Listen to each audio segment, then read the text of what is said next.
Hi, my name is David Breeckner. I'm an adjunct instructor here in the history department at SNHU. I was first introduced to the Makerspace through another instructor here in the mathematics department, and through conversation with her and actually physically interacting with the first 3D materials I'd ever had the chance to experience, I discovered that there was a great opportunity here to add materiality into the classroom.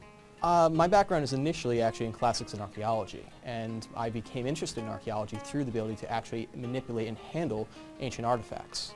Now, we don't quite have the opportunity to do so here at SNHU, especially both for distance and availability, but there are certainly new opportunities these days through 3D scanning and 3D printing to bring the next best thing into the classroom. By being able to actually interject and show these materials, students are able to add a certain sense of physicality and personalize the history beyond just reading it as abstract facts from a textbook. So in my hands here I'm holding an oil lamp from the Umayyad Caliphate, which is the first caliphate of the Arab Islamic Empire, dated to around 661 to 750 CE. Now this is what's known as a slipper lamp, and is just a handheld personal lamp. This would be a hollow space.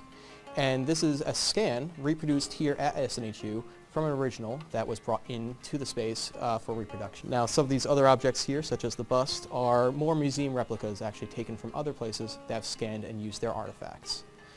Through these different materials, both from the level of detail, as you can see from the ridging and design work here, as well as just the way that people would physically hold and interact with these objects, it allows a level of instruction within the classroom. Right, so on my right here we have a replica map, a reconstruction rather, an artist's rendition, and two attempts to reproduce what's known as the Palace of Knossos. This is the west wing of the palace. Now, Knossos is a Bronze Age civilization construction from the island of Crete, and this was the keystone palace of the Minoan civilization.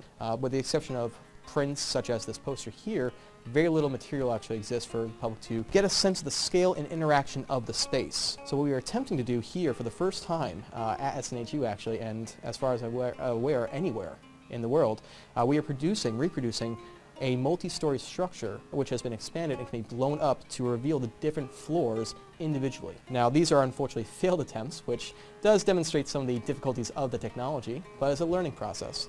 And the end result will eventually be a properly constructed internal layout which will allow you to see the interaction of space and how those would interact on a multi-story structure.